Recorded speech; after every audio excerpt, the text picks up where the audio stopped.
नमस्कार दोस्तों, स्वागत है हमारे चैनल बैंक बडी इंडिया में।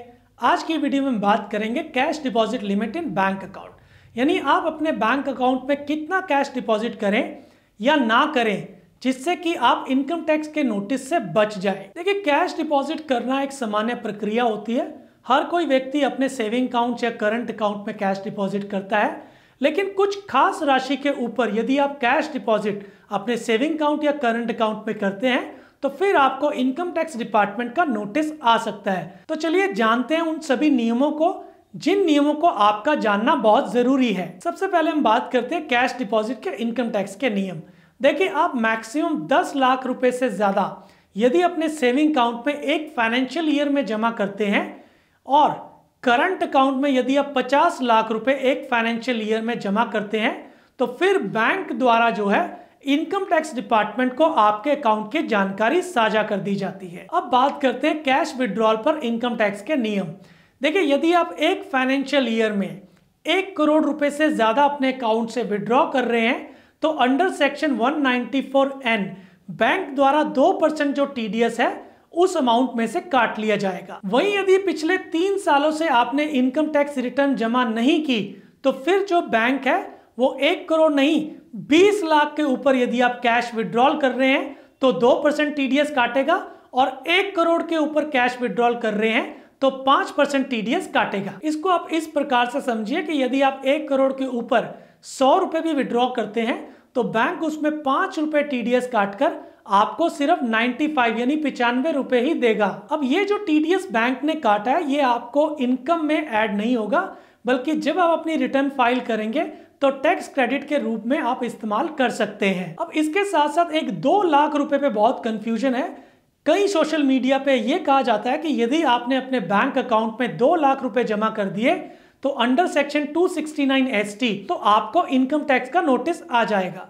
तो चलिए सबसे पहले हम सेक्शन 269 ST को समझते हैं। देखिए, सेक्शन 269 ST के तहत किसी भी व्यक्ति को किसी भी दिन 2 लाख रुपए से अधिक की राशि नगद में प्राप्त करने की अनुमति नहीं है। यह सीमा एक ही लेन देन या एक ही अवसर से संबंधित लेन देन पर भी लागू होती है।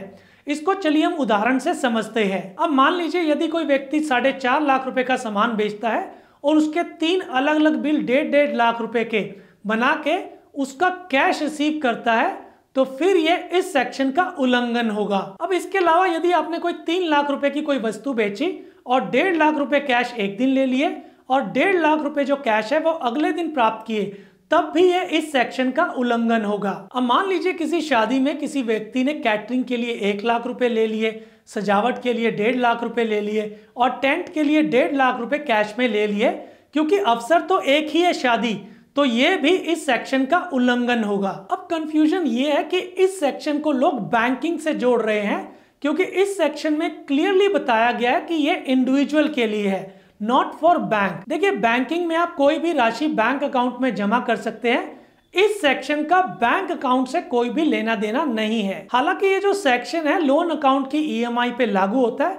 यदि आप कोई भी लोन अमाउंट की EMI दे रहे हैं तो आप 2 लाख या 2 लाख के ऊपर जो है डिपॉजिट नहीं कर सकते। वहीं इनकम टैक्स एक्ट ने यहाँ क्लैरिफाई किया है कि जो ओकेशन वाला लॉजिक है वो बैंक अकाउंट की लोन EMI पे नहीं लगेगा, कि आप ये नहीं कह सकते कि जो बैंक का लोन है वो ओकेशन एज है तो EMI आप अलग अलग कैश में डिपॉजिट नहीं कर सकते। अब हम बात करते हैं सेक्शन 114E के तहत। देखिए, सेक्शन 114E के तहत जो बैंक को है कुछ ट्रांजेक्शन्स की जानकारी इनकम टैक्स डिपार्टमेंट को देनी होती है। वो कौन कौन सी ट्रांजेक्शन्स हैं जिनकी जानकारी इनकम टैक्स डिपार्टमेंट को बैंक द्वारा दी जाती है, चलिए हम उस पर बात करते हैं। देखिए, किसी भी वित्तीय वर्ष में यदि आप 10 लाख रुपए से ज्यादा जो कैश पेमेंट है बैंक ड्राफ्ट या बैंकर चेक के लिए करते हैं तो उसकी जो जानकारी है वो बैंक द्वारा इनकम टैक्स डिपार्टमेंट को दी जाती है। इसके अलावा किसी भी फाइनेंशियल ईयर में यदि आप अपने सेविंग अकाउंट्स में 10 लाख या करंट अकाउंट में 50 लाख तक की राशि जमा करते हैं तो इसकी जानकारी भी बैंक द्वारा इनकम टैक्स डिपार्टमेंट को दी जाती है। अब हम बात करते हैं फिक्स डिपॉजिट की। देखिए, किसी भी फाइनेंशियल ईयर में यदि आप 10 लाख रुपए तक की नई फिक्स डिपॉजिट करते हैं तो उसकी जानकारी भी बैंक द्वारा इनकम टैक्स डिपार्टमेंट को दी जाती है। अब इस 10 लाख में जो आपकी ऑटो रिन्यूअल फिक्स डिपॉजिट है वो नहीं आती। अब हम बात करते हैं क्रेडिट कार्ड बिल्स की।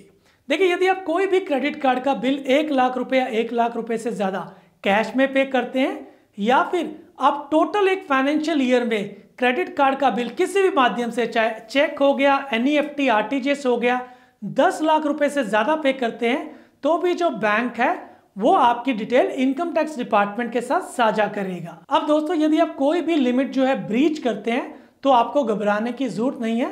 आप किसी भी अच्छे CA के द्वारा आप अपनी इनकम टैक्स की रिटर्न जो है ट्रांजैक्शन के अकॉर्डिंगली फाइल कर सकते हैं और आपको कोई भी दिक्कत नहीं होगी। इसके अलावा यदि आपने अपनी इनकम टैक्स रिटर्न फाइल नहीं की है और आपको इनकम टैक्स का नोटिस आ जाता है, तो भी कोई घबराने की जरूरत नहीं है, क्योंकि इनकम टैक्स का नोटिस आपसे यही रिक्वेस्ट करेगा कि आप अपनी ट्रांजैक्शंस के अकॉर्डिंगली अपनी इनकम टैक्स रिटर्न फाइल कर दीजिए। तो आपको करना क्या है, किसी भी अच्छे CA के पास जाइए और ट्रांजैक्शंस के अकॉर्डिंगली अपनी इनकम टैक्स की रिटर्न फाइल करके उस इनकम टैक्स नोटिस का जवाब दीजिए। तो दोस्तों, इस वीडियो में बस इतना ही।